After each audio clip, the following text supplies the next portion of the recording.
सत्संग जी, प्यार से कहना जी। धन निरंकार जी। सत्संग जी, एक बहन जी कह रही हैं कि सत्संग में जाते हैं तो घर के लोग कहते हैं कि अभी सत्संग करने के लिए बहुत सारा समय है, अभी सत्संग मत जाओ। और ये भी कहते हैं कि घर के सब परिवार, अभी बड़े बुजुर्ग बाकी हैं सत्संग जाने के लिए। घर में माता पिता सब लोग पूजा पाठ करते आए, आप सभी देवता देवी को छोड़कर सत्संग कर रहे हो, इसलिए समझ नहीं आता कि करें तो क्या करें। सत्संग जी, ये दुनिया क्या कहती है, परेशानी का कारण यही है। अक्सर महापुरुष कहते हैं कि ये बहुत बड़ी रोग है, क्या कहेंगे लोग, दुनिया क्या कहती है, दुनिया कुछ कहेगी, मेरे मन के अंदर कोई तो है जो कह रहा है कुछ। ये आत्मा है, ये जो अंदर से इसकी आवाज़ को सुन लेता है, जो समझ लेता है। संतों ने ते जंगलों में बैठकर इन जड़ वृक्षों का आवाज़ को सुन लिया, समझ लिया। पर सत्संग जी, अगर मुझे स्वयं की आवाज़ नहीं समझ में आई, अंदर से आवाज़ आती है सत्य की, पर उसको अनसुना कर देते हैं। इसका कारण क्या है? कभी सुनने का अभ्यास ही नहीं किया, ये पता ही नहीं चला, किसी ने बताया ही नहीं कि अंदर से भी कोई आवाज़ देता है। ये सही राह पे चलाता है। सत्संग जी,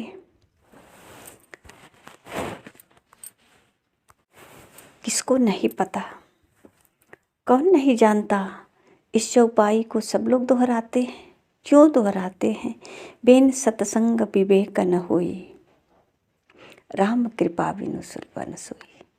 सब लोग तो दोहराते हैं, ये शास्त्र की बहुत कदर करते हैं, पढ़ते हैं। पर सत्संग जी, क्या सत्संग से जो विवेक मिलने की बात महापुरुषों ने कही है, ये झूठ है, केवल चौपाई दोहराने के लिए कहे हैं। ये सत्य नहीं कि सत्संग में विवेक होता है। सत्संग जी, सत्संग जाने से हमें किस तरह संसार में रहना है, शायद घर के लोग अगर रोकते होंगे तो कोई बदलाव नहीं होगा। सत्संग जी, किसी पे असर पड़े या ना पड़े, पर जो सत्संग जाते हैं, जो संतों के चरणों में रहते हैं, उनके ऊपर तो पूरी असर पड़ती है आध्यात्मिक विचार का। और सत्संग जी, उसके अंदर बदलाव आता है। परिवार के साथ कैसे मिल कर रहना है, कैसे सेवा करना है, कैसे इस संसार में अपना जीवन व्यतीत करना है। ये दुनिया तो टोक टाक हर बात में करती है। अगर मंदिर जाओ तो कहेंगे लोग, इसका तो कोई काम धंधा है नहीं, सिर्फ पूजा पाठ में लगा है। पूजा ना करो तो लोग कहते हैं इसका कोई धर्म है, कर्म नहीं है, ये तो केवल संसारी भोग भोग में लगा है। सत्संग जी, ये संसार की बातों में आकर के हम अपना समय क्यों नुकसान करते हैं? अगर बात समझ में नहीं आती है तो कुछ समय अपनी आंखें बंद करके शांतिपूर्वक बैठ जाएं, और अंदर से कुछ न कुछ आवाज़ ज़रूर आएगी, और उसे सुने और जो कहता है वो करें। सत्संग जी, रही बात कि अगर घर से निकलकर सत्संग चले जाते हैं तो घर के लोग नाराज होंगे। हो सकता है 1-2 दिन नाराज होंगे, पर साथ संगत जी अगर हमारा व्यवहार सही हो तो कोई नहीं नाराज हो सकता है, चाहे वो स्त्री हो या पुरुष हो। सत्संग जा कर के उसके अंदर सत्संग वाला भाव अगर प्रभाव डाले तो नहीं हो सकता है कि कोई नाराज होंगे। अगर सत्संग जाकर के नहीं बदल पाए अपने को, संतों महापुरुषों के वचन सुन कर के भी नहीं बदल पाए, तो सत्संग जी कोई फायदा नहीं सत्संग जाने से। क्योंकि संत जो है इस जीवन में रंग भरते हैं, और वो रंग जो बिल्कुल सहज है, जीने में कोई कठिनाई नहीं है। इसीलिए तो जितने साधु संत हुए, सारे लोग इस संसार के हर सुख सुविधा से अपने आप को परे कर लिए, इन सब से अलग कर लिए, छोड़ा नहीं, बल्कि इन पर इच्छा ही नहीं हुआ। साथ संगत जी अगर सच में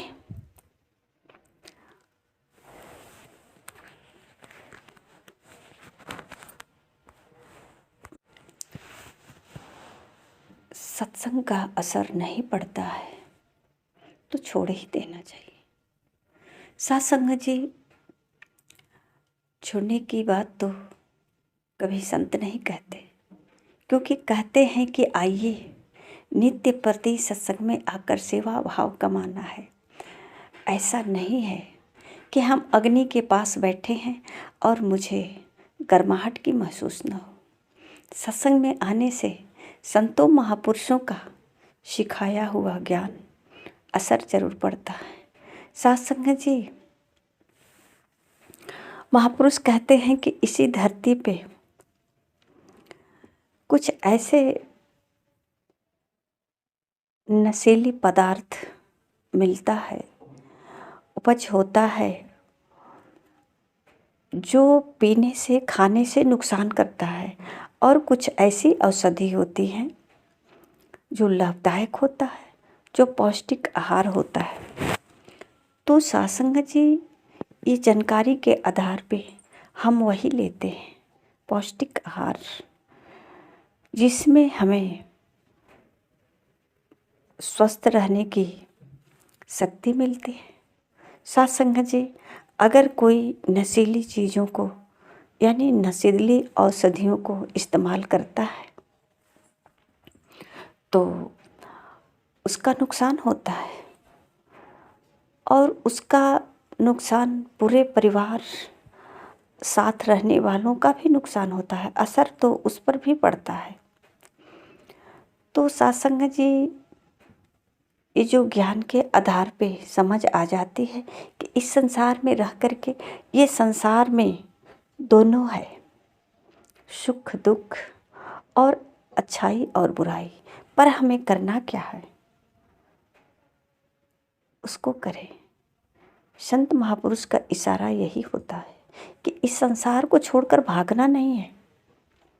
ऐसा नहीं है कि इस संसार में सत्य नाम का कोई चीज़ ही नहीं है। बस कह दिए कि एक कलयुग तो घोर कलयुग है, ये नरक है, ये धरती नरक है। काहे के लिए धरती नरक है? इसी धरती पे तो संत महापुरुष हैं, इसी धरती पे तो कहीं सत्संग होता है, कहीं पार्टी होता है, कहीं जुआ होता है, कहीं ताश होता है, कहीं नाच प्रोग्राम होता है। सत्संग जी इस संसार में रह कर के महापुरुष जीने की तरीका सिखाते हैं कि हम परिवार में रह कर के परिवार के साथ कैसे रहना है, सबसे प्यार से बातें करनी है, भाईचारा, मिलवर्तन, संघर्ष नहीं करनी है। संघर्ष करने से तो कठिनाई होगी, समर्पण करनी है। इस जो तन मन धन का मय है ना, अभिमान है ना, ये सबको पता है, सिर्फ कहने मात्र तक, सच में पता नहीं है। इसी को आज सदगुरु माता सुदीक्षा जी महाराज कह रहे हैं कि इस तन मन धन का सदुपयोग कर लो जब तक है। काहे के लिए अपना समय गंवा रहे हो? दुनिया की बातों में क्यों उलझ रहे हो? दुनिया क्या कहती है वो उसका काम है, करना क्या है मुझे ये समझ आ जाए, ये जानकारी मिल जाए। जहाँ से जानकारी मिलती है, जो देता है जानकारी, उससे प्राप्त कर ले। कोई कहता है, एक बहुत पुरानी कहावत है, सत्संग जी कहते थे कि पढ़ने लिखने से ये समय की बर्बादी होगी और मेहनत करने से घर में बहुत सारी वृद्धियाँ होगी। परिश्रम करके हम घर में अनाज ला सकते हैं और पढ़ाई करके अपने धन को गंवा सकते हैं। पर सत्संग जी, ये पढ़ना लिखना एक ज्ञान है। इसके आधार पे, इस ज्ञान के आधार पे हम धन कमा सकते हैं और मेहनत करके भी कमा सकते हैं, पर दोनों में अंतर है। तो सत्संग जी ये ज्ञान के आधार पे, पर सबका अपना अपना विचार है, सबकी अपना अपना सोच है। हम अपना सोच सब में क्यों मिलाएं? अगर हमें चाहिए सहजता जीवन में, प्यार जीवन में, खुशहाली, अपने जीवन में आनंद की अनुभूति करना चाहते हैं, तो सत्संग जी सदगुरु के चरणों में आकर ज्ञान प्राप्त कर लें कि किस तरह से हमें परिवार के साथ रहना होगा, परिवार के साथ कैसे प्रेम करेंगे। इस प्रेम का परिवार वाला मजाक तो नहीं उड़ाएंगे सत्संग जी, ऐसा कुछ नहीं है। अगर हमारा भाव सही है, एक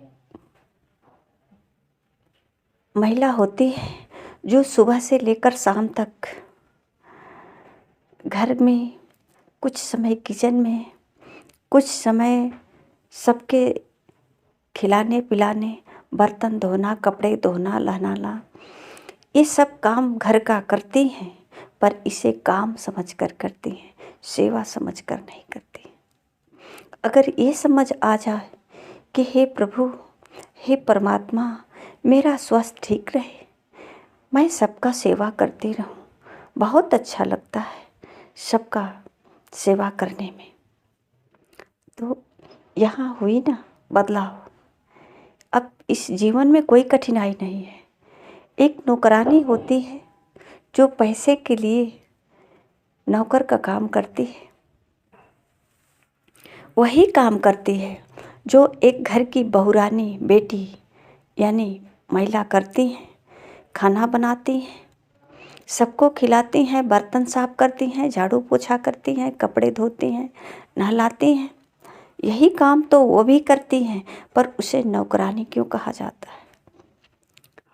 क्योंकि वो पैसे के लिए करती हैं, वो सेवा समझकर नहीं करती हैं। वो नौकरी काम करती हैं कि हम काम करते हैं, इसके बदले हमें पैसा मिलेगा। सत्संग जी वही काम घर में बहू बेटी करती हैं, तो वह भी कह देती हैं कि हम नौकरानी हैं क्या, सारा काम हम ही करेंगे। पर सत्संग जी अगर यही कोई सज्जन महिला हो, वो कहते हैं कि सेवा करनी है पूरे परिवार की, हमें भागकर कहीं सेवा नहीं करनी है, परिवार से ही सेवा शुरू करनी है, तभी तो आनंद आएगा, जीवन में बाहर आएगा। कब तक हम बाहर भाग करके टाइम पास करेंगे? कब तक बाहर जा कर के फिल्म देखेंगे? कब तक बाहर जाकर मनोरंजन करेंगे? सखी सहेली दोस्त मित्र के साथ कब तक रहेंगे? कब तक गम को दूर करने वाले विषों का सेवन करेंगे? अपने परिवार के साथ प्यार पाना है तो परिवार के साथ बैठना पड़ेगा, इसकी बातों को समझना पड़ेगा, इसके बातों में विचार करना पड़ेगा, अपने विचार को मिलाकर रहना पड़ेगा। साध संगत जी, ये विष पीने के लिए तैयार नहीं, जबकि ये विष नहीं है, ये मिलवर्तन है, ये प्यार है, संस्कार है। और गम भुलाने के लिए वो विष पीने के लिए राजी है, जो तोड़ देता है, परिवार को भी तोड़ देता है और रिश्तों को भी तोड़ता है, अपने को भी तोड़ता है, पागल की तरह बना देता है। धन दौलत सब कुछ का हानि होता है, नुकसान होता है। पर साध संगत जी, उसको हम ग्रहण करने से पीछे नहीं हटते, उसके लिए हम राजी हैं, उसके लिए तैयार हैं, उसके लिए शक्ति है। पर ये विष नहीं पी सकते, ये नहीं ग्रहण कर सकते। छोटी सी नखड़ा परिवार का नहीं उठा सकते, परिवार के साथ कुछ क्षण बैठ कर के सहन नहीं कर सकते, समझ नहीं सकते। पर नशा करके कहीं कुछ क्षण के लिए पागल की तरह अपनी जीवन को व्यतीत कर सकते हैं। आइए साध संगत जी, संतों ने यही जीने का तरीका सिखाते हैं। सत्संग में यही सीखने को मिलता है कि आप नशीली औषधियों का इस्तेमाल ना करो, आप नशा वो करो जो निरंतर चढ़ा हो, आपको गम न छूने पाए, आपको पता न चले आप कर क्या रहे हो। आप सबके साथ खुशहाल रहो, चाहे वो परिवार के कोई भी सदस्य हो। अगर बाहर पड़ोस में भी कहीं बाहर भी जाना होता है, चाहे वो ऑफिस हो, चाहे अस्पताल हो, चाहे स्कूल हो, कहीं भी हैं, हर जगह एक नया जीवन, नई सोच, नया संस्कार और जीवन में सहजता नई रंग लाएगी। बिना किसी नशीली पदार्थ के ये नशा हमेशा चढ़ी रहेगी। और साध संगत जी, किसी की बातों में क्रोध नहीं आएगा, बल्कि ये समझेंगे ये इसकी ही बोल है, मुझे क्या, ये इसका संस्कार है, ये शायद इसका यही प्यार है। हमारा प्यार इस संतों की सिखलाई है। साध संगत जी, यही है जीवन की सहजता, यही है मानव जीवन का संस्कार। नहीं चाहते? साध संगत जी, प्यार से कहना, धन्य निरंकार जी।